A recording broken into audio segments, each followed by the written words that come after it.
Myself, Dr. Mamta Sharma, Associate Professor Political Science, government college पैरू। विद्यार्थियों, आप सभी को विदित है कि हम टेक्निक्स ऑफ फैक्ट्स पढ़ रहे हैं।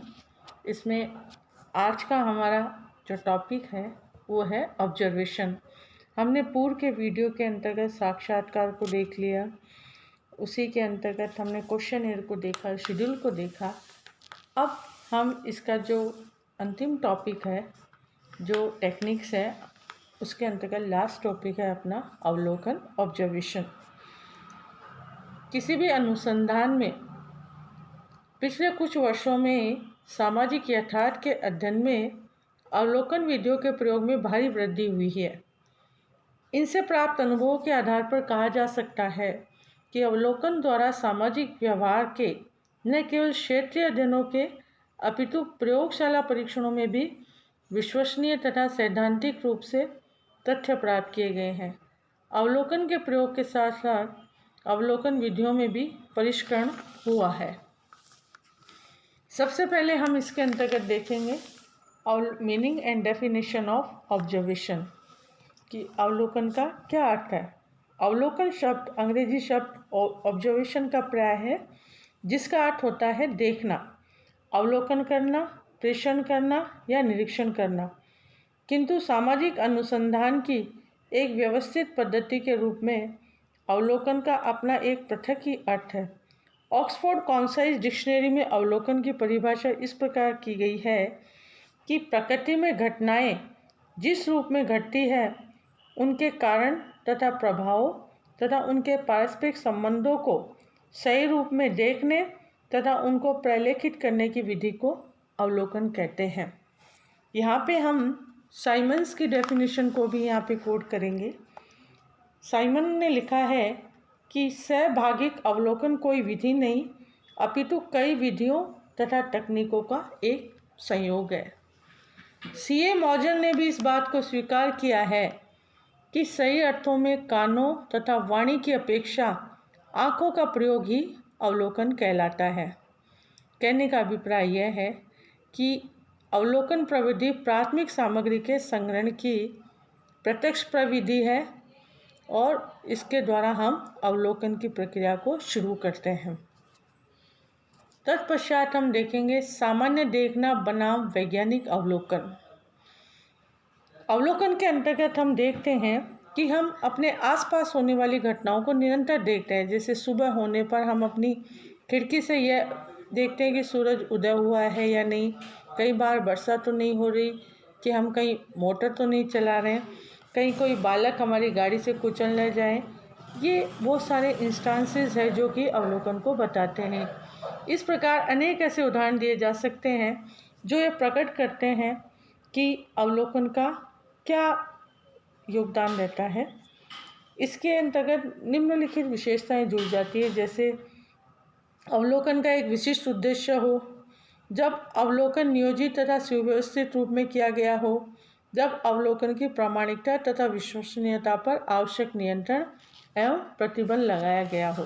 तो इस तरह से हम अवलोकन का वैज्ञानिक निरीक्षण भी करते हैं और इसी के अंतर्गत वैज्ञानिक अवलोकन एक विशेष ढंग से किया जाता है। उसकी कुछ विशेषताएं हैं जो हमें इसके अंतर्गत देखने को मिलती हैं, जिसके अंतर्गत नंबर 1, अवलोकन का एक उद्देश्य होता है।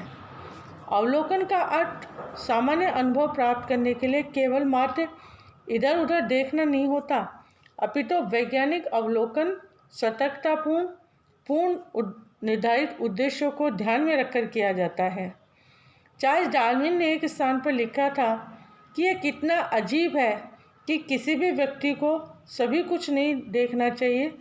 अवलोकन तभी लाभप्रद हो सकता है जब अवलोकन किसी दृष्टि बिंदु के पक्ष अथवा विपक्ष में किया गया हो। इस प्रकार से अवलोकन का एक उद्देश्य होता है। सेकेंडली, अवलोकन में एक व्यवस्था होती है। वैज्ञानिक अवलोकन मनमाने ढंग से नहीं किया जाता, वरन एक नियोजित ढंग से किया जाता है। अवलोकन करने से पूर्व किन, कब, क्यों, कैसे और कहाँ जैसे प्रश्नों के संबंध में एक पूर्ण विचार कर लिया जाता है। थर्डली, अवलोकन चयनात्मक होता है। कहने का अभिप्राय यह है कि हमारी आंखों के सामने जो घटनाएं घटित होती हैं उनमें से हम देखते समय कुछ चीज़ों तथा घटनाओं को ही देखते हैं तथा कुछ को अकारण रुचि अरुचि के आधार पर छोड़ देते हैं। किंतु वैज्ञानिक अवलोकन में सामान्य देखने की भांति अवलोकित की जाने वाली घटनाओं का चुनाव रुचि अरुचि के द्वारा नहीं किया जाता, अपितु शोध के उद्देश्य के आधार पर किया जाता है। संक्षेप में हम स्पष्ट दिखने वाले व्यवहार के प्रति सजग रहते हैं, किंतु हम में से बहुत कम हमारे आसपास होने वाली सामाजिक अंतःक्रियाओं को सूक्ष्म रूप से हम जान पाते हैं। फोर्थली, अवलोकन का प्रलेखन है। अवलोकन किए जाने के तुरंत बाद अथवा जितना शीघ्र हो सके उसका प्रलेखन किया जाता है, जिससे अवलोकित घटनाओं के किसी भी पक्ष को भुलाया न जा सके। इसके लिए अनुसूची अथवा अन्य साधनों जैसे कैमरा, टेप रिकॉर्डर आदि का प्रयोग इसी कार्य हेतु किया जाता है। इसी के अंतर्गत फिफ्थली, प्रशिक्षित व्यक्तियों द्वारा अवलोकन। वैज्ञानिक अवलोकन एक तकनीकी प्रक्रिया है, अतः इसके लिए एक सामाजिक वैज्ञानिक को अपने आप को प्रशिक्षित करना होता है। उदाहरण के लिए किसी भी यंत्र का प्रयोग व्यक्ति सही ढंग से तभी कर सकता है जब उसने उस यंत्र के प्रयोग का प्रशिक्षण किया हो या प्रशिक्षण उसका लिया हो। सिक्सथली, अवलोकन के परिणामों का प्रशिक्षण तथा प्रमाणीकरण। वैज्ञानिक अवलोकन की एक और विशेषता है कि व्यवस्थित अवलोकन द्वारा प्राप्त परिणामों का परीक्षण ही नहीं अपितु उसका प्रमाणीकरण भी संभव है, और यह प्रमाणीकरण अन्य अवलोकनकर्ताओं द्वारा प्राप्त परिणामों से अतः इसी अध्ययन को दोबारा किए बिना किया जा सकता है। तो इस तरह से हमने देखे कि सामान्य देखना बनाम वैज्ञानिक अवलोकन की क्या विशेषताएं होती है। तत्पश्चात हम कैरेक्टरिस्टिक ऑफ ऑब्जर्वेशन, अवलोकन के अंतर्गत किन किन विशेषताओं को हम देखते हैं, जिसके अंतर्गत नंबर 1, मानव इंद्रियों का प्रयोग। अवलोकन में मानव इंद्रियों जैसे आँख, नाक, कान इनका प्रयोग कर सकते हैं, परंतु नेत्रों के प्रयोग पर बहुत अधिक बल दिया जाता है। इस संबंध में मॉर्जन ने कहा है कि सच्चे अर्थ में अवलोकन में कानों तथा वाणी की अपेक्षा नेत्रों का उपयोग ही विशेष रूप से शामिल है। सेकेंडली, प्राथमिक सामग्री को प्राप्त करना। इसका अभिप्राय है कि अवलोकन की मुख्य विशेषता है कि घटना स्थल पर जाकर वस्तु स्थिति को देख के प्राथमिक सामग्री का संकलन करना। थर्डली, इसके अंदर सूक्ष्मता होती है। निरीक्षण के अंदर मात्र देखना ही नहीं बल्कि घटना का गहरा और सूक्ष्म अध्ययन भी करना होता है, जिससे कि उस उद्देश्य की प्राप्ति को सफल हो सके। फोर्थली, कारण और परिणाम के संबंध का पता लगाना। अवलोकन का शाब्दिक अर्थ देखना है, निरीक्षण करना है। वैज्ञानिक अर्थ में इनका उपयोग कारण परिणाम के संबंध को पता लगाना है। निरीक्षणकर्ता स्वयं घटना को देखकर आवश्यक कारणों तथा परिणामों के मध्य संबंध स्थापित करता है। फिफ्थली, इसमें व्यवहारिक या अनुभवाश्रित अध्ययन होता है। अवलोकन कल्पना पर आधारित न होकर अनुभव पर आधारित होता है, और अनुभवाश्रित अध्ययन चाहे किसी संस्था का हो या समुदाय का हो, सामाजिक अनुसंधान में बड़ा उपयोगी है।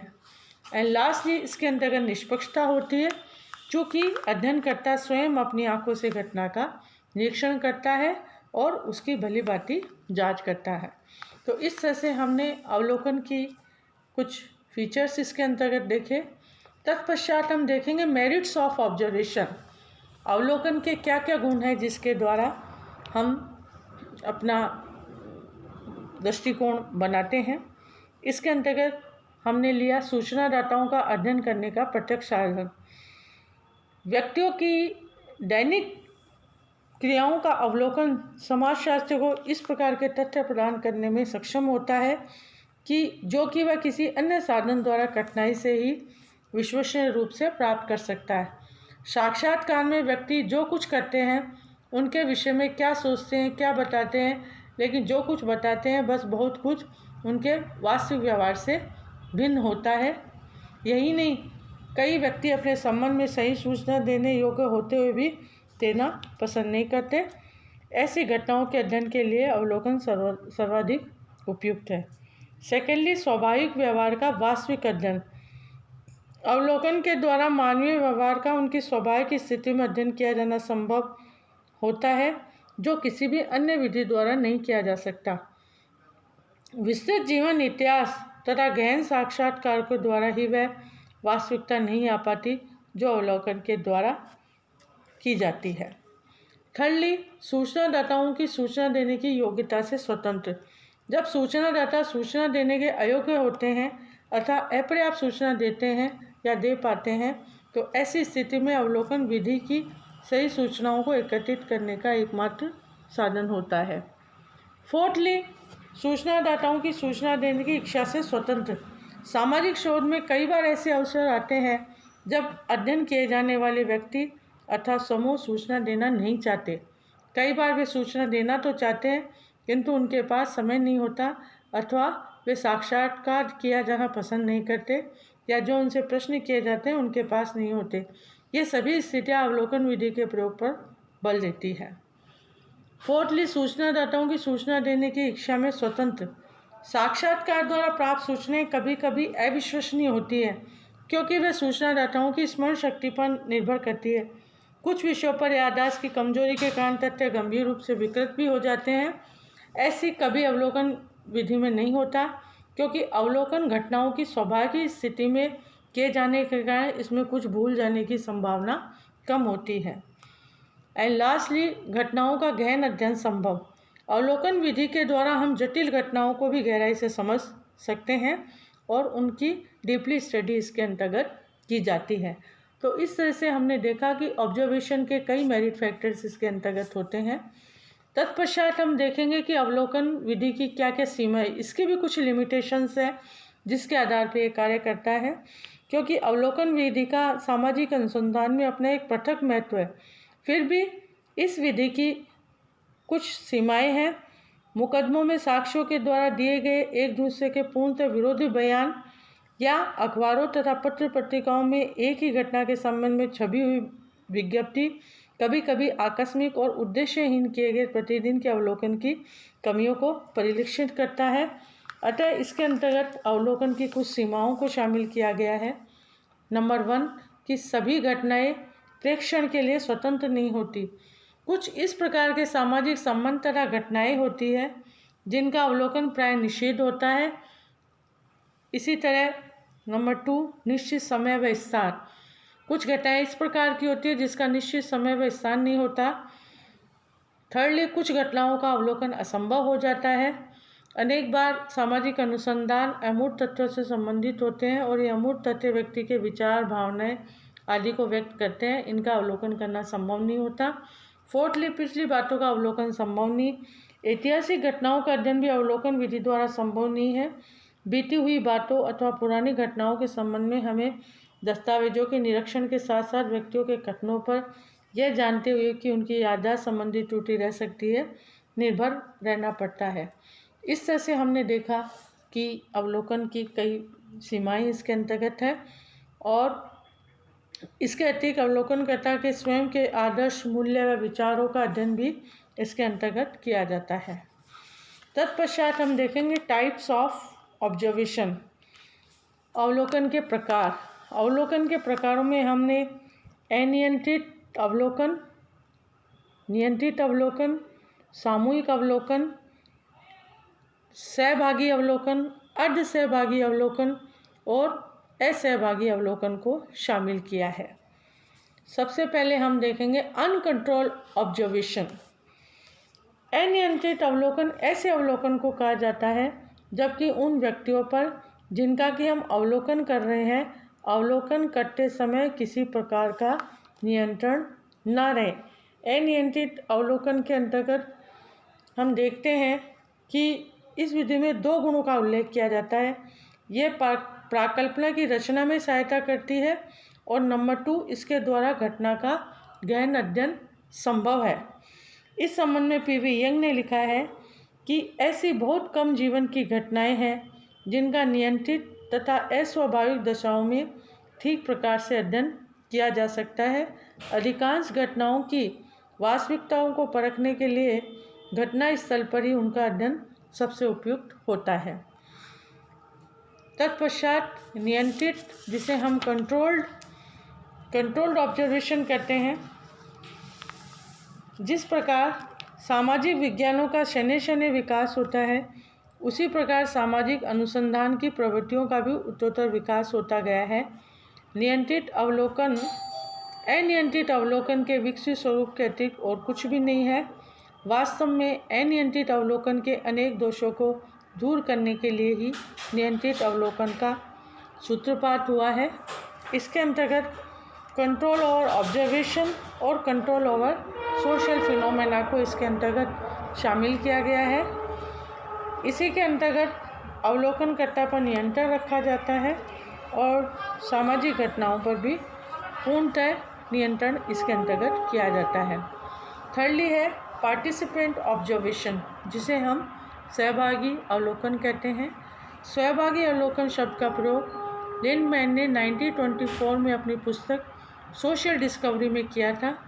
वे लिखते हैं कि सहभागी अवलोकन इस सिद्धांत पर आधारित है कि किसी भी घटना का विश्लेषण तभी शुद्ध हो सकता है जबकि वह बाह्य तथा आंतरिक दृष्टिकोण से मिलकर बना हो। इस प्रकार उस व्यक्ति का दृष्टिकोण जिसने घटना में भाग लिया है तथा जिनकी इच्छाएं या स्वार्थ उनमें किसी न किसी रूप में निहित है, उस व्यक्ति के दृष्टिकोण से निश्चित ही कहीं अधिक यथार्थ व भिन्न होगा, जो सहभागी न होकर केवल ऊपरी दृष्ट या विवेचनाकर्ता के रूप में रहा हो। इसी के अंतर्गत सहभागी अवलोकन के कुछ गुणों को इसमें शामिल किया गया है। सहभागिता व्यवहार का अध्ययन, ज्ञान अनुभवों की प्राप्ति और विस्तृत सूचनाओं के संकलन को इसके अंतर्गत हमने शामिल किया है। और तत्पश्चात हमने देखा कि सहभागी व्यवहार के अध्ययन के अंतर्गत एक सामाजिक वैज्ञानिक के रूप में हमारा अंतिम लक्ष्य किसी भी सामाजिक समूह के प्रतिनिधि के स्वाभाविक व्यवहार का अध्ययन करना होता है। लेकिन फिर भी सहभागी जो पार्टिसिपेटन ऑब्जर्वेशन है उसकी भी कुछ लिमिटेशंस इसके अंतर्गत होती है, कुछ सीमाएं हैं, जिसके अंतर्गत हमने देखा वस्तुपरकता की कमी। सहभागी का अवलोकन में समूह का सक्रिय सदस्य बन जाता है। इस कारण समूह के प्रति अवलोकनकर्ता की घनिष्ठता तथा आत्मीयता की प्रवृत्ति अत्यधिक विकसित हो जाने से समूह के प्रति उनमें लगाव की होने की संभावना रहती है और कई बार यह लगाव भी उनकी भावना उसे समूह की भावनाओं में बह जाने के लिए बाध्य कर देती है और घटनाओं की वास्तविकताओं को जानने से ये वंचित कर देती है। नंबर 2, अनुभवों की सीमा का संकुचन इसके अंतर्गत हो जाता है। थर्डली, तथ्यों की प्रामाणिकता में भी कई बार कमी होती है। इस विधि के प्रयोग द्वारा तथ्यों की एकरूपता को बनाए रखना कठिन होता है। विभिन्न विषयों पर प्रत्येक व्यक्ति के घर पर जाकर सूचनाओं को एकत्र करना तथा मनोवृत्तियों का परीक्षण करना इस विधि द्वारा संभव नहीं हो पाता। फोर्थली, इसके अंतर्गत अत्यधिक समय और घटना क्षमताओं का नष्ट होना इसके अंतर्गत देखा गया है। अपरिचितता के लाभ का इसमें अभाव होता है, क्योंकि कभी कभी हम परिचित की भूमिका में जो सूचनाएं किन्हीं व्यक्तियों के संबंध में प्राप्त कर लेते हैं तो वे हमें समूह की क्रियाओं में भाग लेने से प्राप्त नहीं हो पाती। इसी तरह इसके अंतर्गत सर्वांग दृष्टिकोण का भी इसके अंतर्गत अभाव पाया जाता है। तो इस तरह से हमने देखे कि किस तरह से लिमिटेशन ऑफ पार्टिसिपेंट ऑब्जर्वेशन में किन किन सीमाओं का इसके अंतर्गत अवलोकन किया जाता है। तत्पश्चात नॉन पार्टिसिपेट ऑब्जर्वेशन।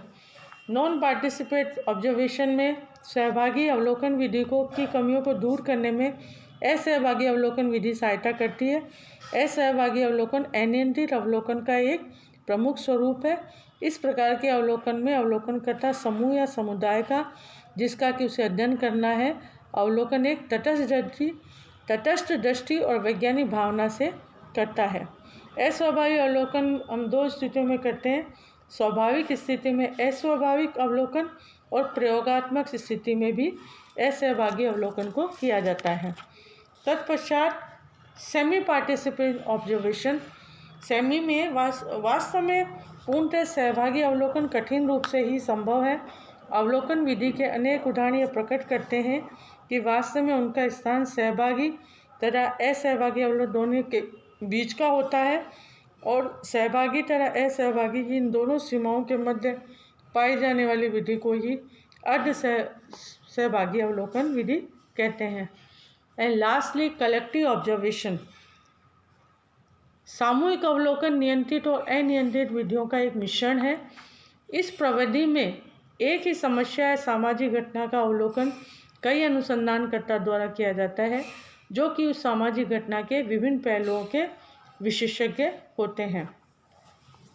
इस तरह से इस प्रविधि का सर्वप्रथम प्रयोग जमैका में वहाँ की स्थानीय दशाओं के अध्ययन के लिए किया गया था।